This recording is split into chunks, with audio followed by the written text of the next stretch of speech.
Mais pauvre François Hollande, il a 4% d'opinion favorable. Il a autant d'autonomie qu'un iPhone déchargé. Non mais, il a eu des soucis avec un livre parce qu'il y a des journalistes qui ont écrit ce qu'il avait dit. Et ça, c'est la différence entre Hollande et Sarkozy. Sarkozy, il savait pas qu'il était enregistré par Buisson, donc il a dit des conneries. Mais Hollande, lui, il a vu le magnétophone, il a vu les journalistes, et il a dit des conneries quand même. Et on comprend pas. Il a oublié ou alors... Alors, en 3 jours, il a été fâché avec tout le monde. Il a été raconté que les footballeurs étaient pas très intelligents. Bon, bah... Ça nous avait pas frappé non plus, l'intelligence. Mais... C'est vrai qu'il y a plus de prix Nobel qui jouent au foot que de footballeurs qui sont prix Nobel. Mais bon, c'est des choses que tu dis au bistrot. Mais quand t'es président avec un magnétophone, tu dis les footballeurs sont très intelligents. Après, il s'est fâché avec les juges. Il a dit que les juges étaient lâches. Les juges se sont vexés. Il a dû écrire une lettre. Il a dit, je l'ai dit, mais c'est pas vraiment ce que je voulais dire. Je pensais pas ce que j'ai dit. Il a dit, c'est sorti de son contexte. Non, c'est pas sorti du contexte, c'est sorti de son livre. Et le livre marche très bien. Ça, c'est la seule chose que tu leur as réussi en 5 ans, relancer l'édition des livres contre lui. Mais les gens comprennent pas pourquoi il a fait ça. Ils disent, peut-être c'est une stratégie qu'on comprend pas. Ça m'étonnerait pas, parce que ça fait 5 ans qu'il a une stratégie qu'on comprend pas. Par contre, Hollande, là, il a réussi un truc formidable. Il a sauvé Alstom. Il l'avait dit aux ouvriers. Il a dit, je m'en occupe personnellement. Les mecs, ça les a inquiétés, quoi. Et il a réussi avec les TGV qui vont rouler sur des lignes de TER. Parce qu'au début, il a dit, c'est facile de sauver Alstom, on va commander des TGV. Et on lui a dit, on peut pas en commander, la SNCF est en déficit, il y a trop de TGV.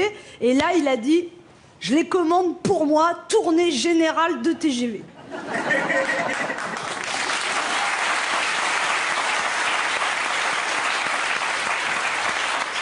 Là, les conseillers, ils ont dit, mais président, qu'est-ce que vous allez faire de tous ces TGV? Au début, il a dit, je vais les mettre dans les jardins de l'Élysée, ça va décorer.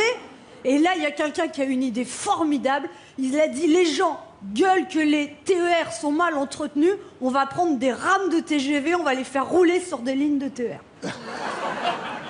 Ah, moi, je pense que le mec qui a inventé ça, c'est un énarque, c'est sûr. École nationale d'aberration. Ça sera plus des TGV, ce sera des TPV, des trains à petite vitesse.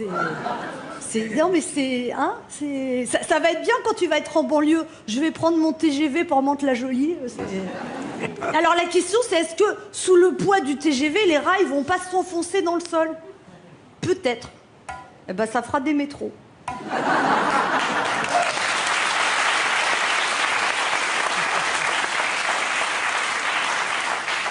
Et vous avez vu les castagnes à droite avec les primaires? Vous avez vu le débat des primaires? Ils étaient tous derrière des tables, on aurait dit question pour un champion.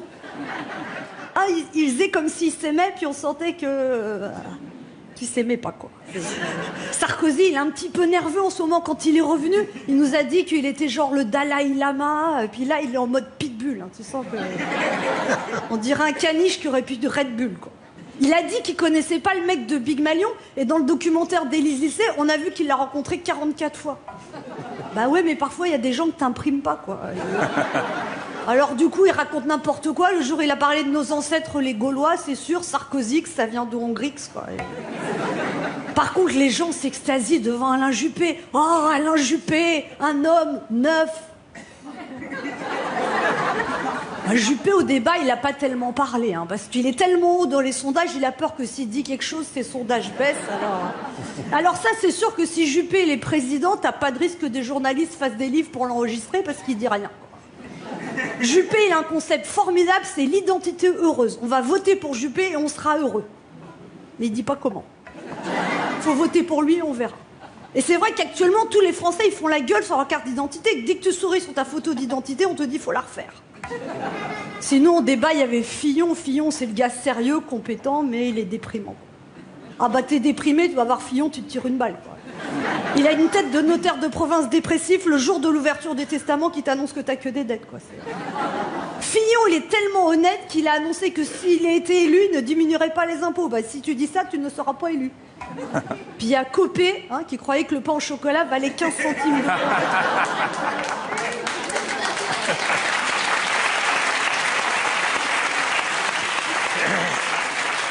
Là, on comprend mieux les soucis qu'ils ont eu de facture avec Big Malion. On vous organise un petit meeting, 3000 personnes. Non, c'est pas cher, 500 €. Sinon, il y avait NKM au débat. Alors elle est exaltée, elle est heureuse, tu sais, on sait pas pourquoi, mais elle est à 3%, quoi. NKM, 1% par lettre. Puis au débat, on a découvert le poisson. On connaissait pas le poisson, Le poisson est sorti de son bocal. Il y en a qui ont dit c'est un poisson pané, mais quand on l'a entendu parler, on a compris que c'était un poisson pas frais, quoi. Puis alors aux États-Unis, c'est pas mieux. Ils doivent choisir entre deux blonds, la vieille blonde défaite et le gros blond refait. Il y en a une qui est pas en bonne santé physique et l'autre qui est pas en bonne santé mentale. Il y en a une qui est mariée à un obsédé sexuel et l'autre qui est obsédé sexuel. Enfin, faut espérer que ce soit pas Donald parce que sinon on sera tous les Mickey. En tout cas, c'est bientôt la Toussaint et pour ce gouvernement, ça sent la chrysanthème. Sarkozy rêve de jouer les revenants, Hollande aimerait ressusciter et nous, chaque jour, on a l'impression d'être pris pour des citrouilles. Anne Romanoff.